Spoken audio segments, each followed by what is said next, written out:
Hello à tous, c'est Pidi, j'espère que vous allez bien. Moi ça va, aujourd'hui je vais vous raconter un petit peu comment ça s'est passé mon accouchement. C'est vrai que je reçois pas mal de messages d'entre vous, notamment sur Instagram parce que c'est ce réseau-là où je suis le plus active. Alors Pidi, comment tu t'en remets? Comment ça s'est passé ton accouchement? Est-ce que tu vas nous raconter, etc.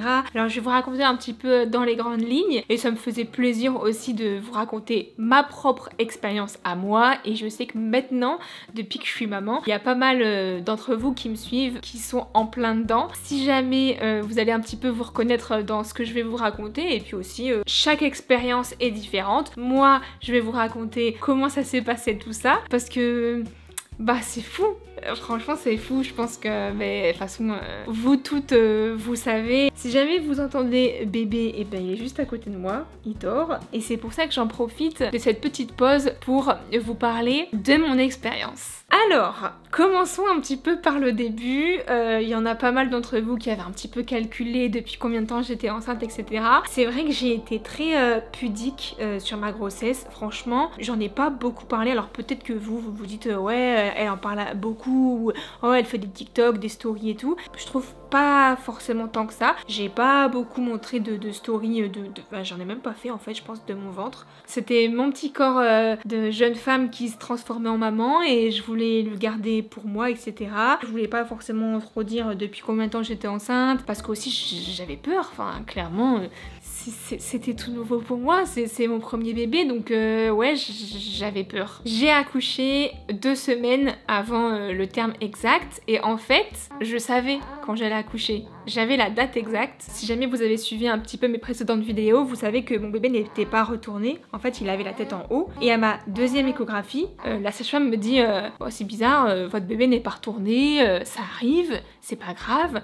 Mais en espérant que à la 3e écho, donc la dernière du 3e trimestre, en espérant que votre bébé aura fait la rotation. Déjà la 2e écho, j'étais là en mode oh purée, qu'est-ce qui va se passer encore? Moi je suis un bébé prématuré, je suis née à 6 mois, j'ai eu des graves problèmes de santé, je suis née, je faisais 810 grammes, on a été en couveuse avec mon jumeau parce que j'ai un frère jumeau pendant des mois et c'est aussi la raison pour laquelle j'étais hyper pudique sur tout ça, parce que j'avais trop peur d'accoucher prématurément. J'ai essayé d'être le plus chill possible pour pas donner d'ondes négatives à mon bébé et fort heureusement, il est arrivé qu'avec 2 semaines d'avance. Sauf que à la 3e échographie, la sage-femme elle me dit bon, on va faire la petite échographie, bébé toujours pas retourné. Du coup je dis ah bon, et elle me dit mais le problème c'est qu'en fait il y a le cordon ombilical autour du cou. Alors moi stress total, je suis en mode oh purée, ça va l'étrangler, j'étais pas bien quoi, enfin je me suis dit qu'est-ce qui se passe? Et en fait elle me dit non vous inquiétez pas, c'est pas grave, sauf que là vous allez arriver au terme de votre grossesse et normalement faut que votre bébé fasse la rotation en fait. Je vous avais parlé dans un précédent vlog qu'on avait pris mon petit ventre, qu'on avait essayé de le retourner. Ça s'appelle, comment ça s'appelle déjà? Une version par manœuvre externe. On prend carrément ton ventre, donc ça veut dire que mon bidon, il était même plus rond. Elle m'a pris mon ventre, il était vraiment ovale, hein. Val, il était à côté, il était en mode choqué, en mode qu'est-ce qui se passe? Et elle a vraiment essayé de tourner mon bébé. Et mon bébé avait fait 50% du travail. Donc en fait, on voyait clairement la forme de mon bébé qui était bien tournée. Mais j'ai tellement douillé, j'ai eu vraiment mal. J'avais des larmes qui coulaient, je faisais aïe aïe. J'ai dit à la sage-femme, j'ai trop mal, arrêtez. Donc elle a lâché les mains, la manœuvre n'a pas fonctionné, donc mon bébé avait toujours la tête en haut. Elle m'a dit, est-ce que vous voulez qu'on retente? On a retenté, ça n'a pas fonctionné. J'ai fait également de l'acupuncture. Apparemment, il s'avère que ça favorise le retournement de bébé. Alors, c'est super drôle parce que on te met des petites aiguilles dans le doigt de pied, on t'allume un bout de charbon et j'étais là en mode attendez, mais on va faire une chicha ou quoi là? Ouais. J'étais allongée comme ça, j'avais mes doigts de pied en éventail et en fait elle t'allume un bout de charbon et elle te fait chauffer tes doigts de pied quoi. T'es en mode attends mais comment ça va faire retourner mon bébé?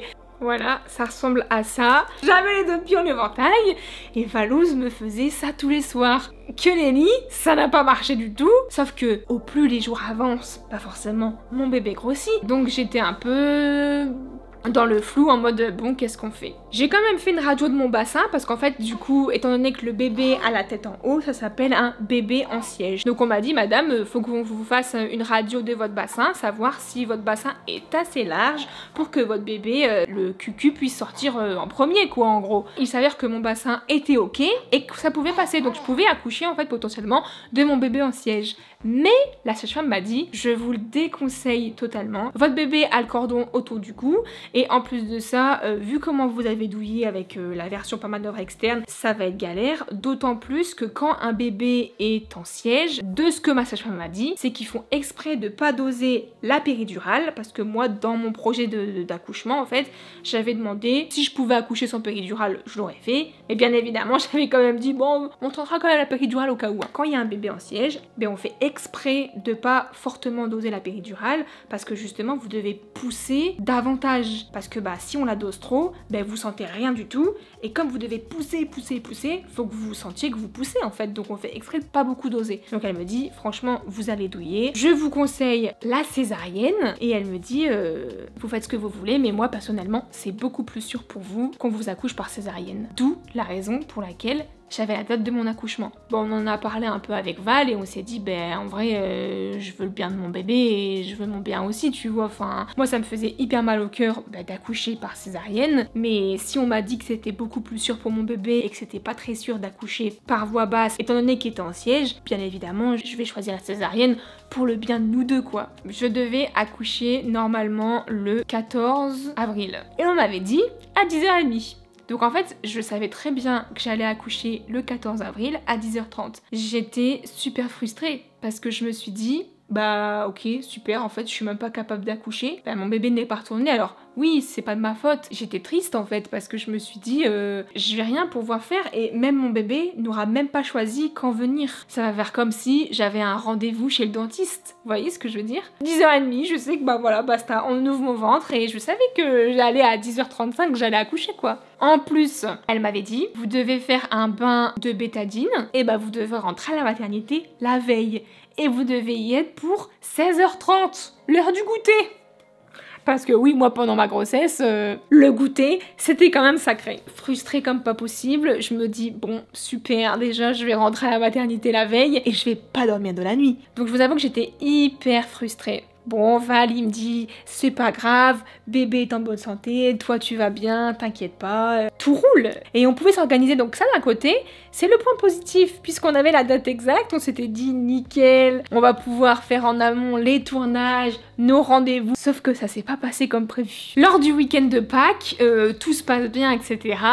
J'avais toujours mon petit œuf de Pâques et je savais du coup que mon bébé allait bientôt partir. J'arrêtais pas de dire pour rigoler à Val, oh bah mon petit œuf, il y a encore au chaud, tout se passe bien, il va bientôt éclore. Et bien justement, petit bébé est arrivé le 11 avril, donc dans la nuit du lundi à mardi, donc dans la nuit du lundi de Pâques à mardi quoi. Et trop drôle, et bah j'ai perdu les os. C'était un sketch total. Pour les adeptes de cette émission, le lundi soir, il y a marié au premier regard. Bah c'est soit on aime ou on n'aime pas. Nous pour notre part, on a découvert cette émission, on kiffe, bref le lundi soir, on a regardé un petit peu tous les épisodes et on a kiffé. On a tellement kiffé qu'on a regardé épisode sur épisode sur épisode qu'il était 1h du matin quoi. Et Val il me dit ouais, on re-regarde un épisode et tout. Moi je regarde l'heure, je dis écoute chaton, je t'aime bien, mais il est 1h du matin, j'accouche fin de semaine. Je savais que fin de semaine il allait avoir un bébé, sachant qu'on va plus trop dormir dans les semaines à venir. 1h du matin, viens chaton on dort, on regardera l'épisode plus tard quoi. On met la télé sur pause, j'avais extrêmement mal au ventre le week-end de Pâques justement et j'étais alitée en vrai tout le week-end, vendredi, samedi, dimanche. J'avais très mal au ventre, d'autant plus que quand on a enlevé ma terrasse là, le bois merdique, pour faire ce rendu là, et bah j'étais clairement enceinte de 9 mois. On me demandait toujours Pide, est-ce que t'as des contractions? Alors j'avais tendance à répondre bah oui j'ai mal au ventre, mais ma foi quand c'est un premier bébé, tu peux pas forcément savoir qu'est-ce qu'une contraction en fait. Pas bien du tout, je me tortillais un petit peu du ventre, etc.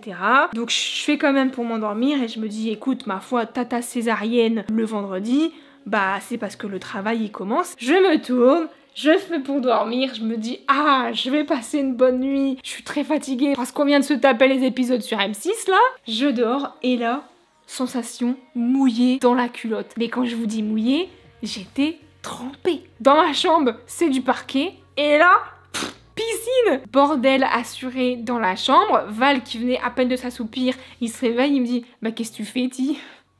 Bah chaton, je crois que je perds les os. Et ça coulait, ça coulait, ça coulait. Et là Val il me regarde, il fait « Hein ? Mais t'es censé accoucher vendredi ?» Je vais dans ma salle à manger, c'est du carrelage, et ça coule, et ça coule. Pidi, elle a failli partir en patinoire totale dans le salon. Et je regarde Val, je fais, attends, on est d'accord que je perds les os là quand même, parce que qu'est-ce qui se passe? Surtout que lui, il avait un abago, et il s'était dit, MJ, il arrive vendredi, vas-y, moi, toute la semaine, je me repose, comme ça, je vais être au taquet pour le bébé. Quand je perds les os, Val était là comme ça, en mode papy. Oh non, MJ. Pas aujourd'hui. J'appelle malgré tout à la maternité, tu vois, je sais pas, je perds de l'eau de partout et tout. Je suis en mode, allô, bonjour, excusez-moi de vous déranger. Je crois que je perds les os. Elle me dit, bah écoutez, prenez une douche et venez. Là, je commence à vouloir mettre des habits de Val parce que bah forcément, je ne rentre dans plus rien. Oh non, non, non, non, hein, mais pas mon pantalon, c'est mon préféré, tu vas le tâcher et tout. Un sketch total. Ma valise, bah ma foi, elle était faite. Je devais rajouter des trucs, mais tant pis. On boucle la valise, on prend le RSQ3, on fuse à la maternité. Sauf que bah moi, les contractions y suivent. Oh, et en fait, les femmes, vous allez comprendre, les contractions, tu les sens venir. J'en garde un trop bon souvenir parce qu'en vrai, on était un peu en mode à 1000 à l'heure, quoi. On savait pas trop ce qui se passait. 10 minutes avant, je regardais Marie au premier regard dans mon lit, quoi. Ah non, mais le sketch, hein. Je rentre à la maternité, contraction à fond, quoi. On me met sous monitoring. Donc là, évidemment, vous avez le cœur du bébé et vous avez également bah, les contractions qui arrivent. Ma première question à la sage-femme, c'était « Mais du coup, la césarienne, c'est pas vendredi ?» Elle me fait « Ah non, vous allez accoucher au petit matin. Il est 2h30 du matin. Enfilez ça. » Alors elle me donne sa fameuse Charlotte avec bah, la blouse, etc. Elle me dit ben, on va vous emmener au bloc, c'est maintenant, quoi. Ah ouais, d'accord, ok. On m'emmène au bloc opératoire. Enfin, on m'emmène dans... Je sais même pas si c'est un bloc opératoire, mais bref, on m'emmène dans la salle, là. Moi, bizarrement, j'étais détendue. Bah, clairement, c'était pas prévu que j'accouche aujourd'hui, quoi. Quand tu accouches normalement et que tu souhaites la péridurale, ça s'appelle une péridurale. C'est cette fameuse piqûre qu'on vous pique là en bas du dos avec une aiguille comme ça. Ça vous permet de pas trop sentir. Mais en revanche, quand vous faites une césarienne, ça s'appelle une rachianesthésie. C'est exactement au même endroit et la piqûre fait exactement la même taille que la péridurale, quoi. Et mine de rien, j'avais regardé sur Google pour regarder comment était l'aiguille de la péridurale. Et quand j'avais vu le truc, je m'étais dit... Je vais peut-être pas la demander au final parce que c'est quand même assez grand le truc. J'avais eu une contraction juste avant. Donc ça, à côté, c'est du pipi de chat. Vraiment, elle te pique, elle dit « Ça va madame ?» Je dis « Oui, oui, tu dois juste bien faire le dos rond, tu dois bien te positionner. » Tu dois souffler. Moi, il fait pour piquer. Et là, je lui ai dit, attendez, je commence à avoir une contraction. Donc, il m'a fait passer la contraction. Et puis après, c'est passé. Et après, t'es anesthésié, je dirais quasi instantanément. J'ai commencé à avoir des fourmillements dans les pieds. Et j'ai vraiment été anesthésiée de sous la poitrine jusqu'à mes doigts de pied. Je ne sentais vraiment plus rien. Et là, j'ai commencé à avoir froid. Mais de malade. J'avais froid comme pas possible, je tremblais, je sanglotais, il m'avait carrément mis une couette chauffante tellement j'avais froid, j'étais vraiment congelée, quoi. Je disais c'est normal monsieur, j'ai super froid, il me disait oui oui c'est normal, c'est le produit qui fait effet et tout. Et de là, il me dit bah vous êtes prête, ça y est, vous ne sentez plus rien, on va vous ouvrir, quoi. Bah on va vous appeler monsieur. Il te demande tout, hein, par contre il te pose des questions si vous voulez voir l'accouchement, si vous voulez sentir, si vous voulez regarder le bébé qui sort du ventre, si vous souhaitez couper le cordon ombilical, t'es vraiment libre de faire ce que tu veux. Et ça, c'est hyper bien. Oui, bébé, ça va mon ange? Il t'ouvre le ventre et puis voilà, quoi. Moi, la sensation que j'ai eue, c'est que t'as pas de douleur parce que t'es anesthésié, mais en fait, tu sens tout. Je sais pas trop comment vous expliquer, mais c'est comme si que vous étiez anesthésié lorsque vous êtes chez le dentiste, justement, et que c'est par voie locale. Et vous sentez quand le dentiste trifouille dans vos dents. Et ben moi, j'ai eu la même chose. Je sentais qu'il trifouillait dans mon ventre. C'était super bizarre. L'incision, là, la cicatrice que j'ai, du coup, elle est vraiment très petite. Elle doit faire ça, quoi, tu vois. Donc forcément, ils doivent sortir le bébé avec une ouverture comme ça. Je dirais pas que j'ai eu des douleurs et je dirais pas que j'ai senti, mais ça m'a fait super bizarre. Et j'avais une larme qui coulait. Val y était à côté, il était en mode mais attends, mais ils ont pas mis assez de produits là dans son dos. Et moi j'étais là, impuissante, je sentais quasi tout dans mon ventre. Et le médecin me dit ouais on bouge l'épaule là, vous inquiétez pas, c'est normal, ça va sortir. Et il fallait aussi qu'il enlève le cordon ombilical autour du cou quoi. Val me disait j'oublierai jamais ton visage parce que c'est quelque chose que tu vis pour la première fois et tu connais pas quoi. Et là il me dit ne vous inquiétez pas, il y a l'épaule, on sort le bébé et tout. Et voilà ce que j'ai entendu. J'ai entendu son premier cri et en vrai c'était trop beau. Et Val il a fait du pot à pot avec et moi il devait me recoudre en fait. Forcément j'étais consciente hein, mais j'étais là en mode purée ça y est. J'ai sorti mon bébé quoi. Franchement c'était trop bien. J'en garde un trop bon souvenir. Je suis contente parce que c'est lui qui a choisi de sortir. On lui a pas imposé, on lui a pas chamboulé, on n'a pas ouvert mon ventre et il a pas été super chamboulé à se dire purée qu'est-ce qui se passe quoi. C'est MJ qui a décidé de quand sortir et ça c'est trop cool. Il a laissé faire la nature et ça c'est trop bien et du coup j'ai vécu un super accouchement même si j'ai été frustrée de pas avoir accouché normalement au final. J'ai quand même eu un peu ma petite partie de magie et je l'ai trouvé magnifique. Franchement il était beau. Franchement il est encore plus beau maintenant parce que maintenant c'est plus un nouveau-né. Maintenant c'est un bébé. Il a grandi, ça fait plus d'un mois maintenant.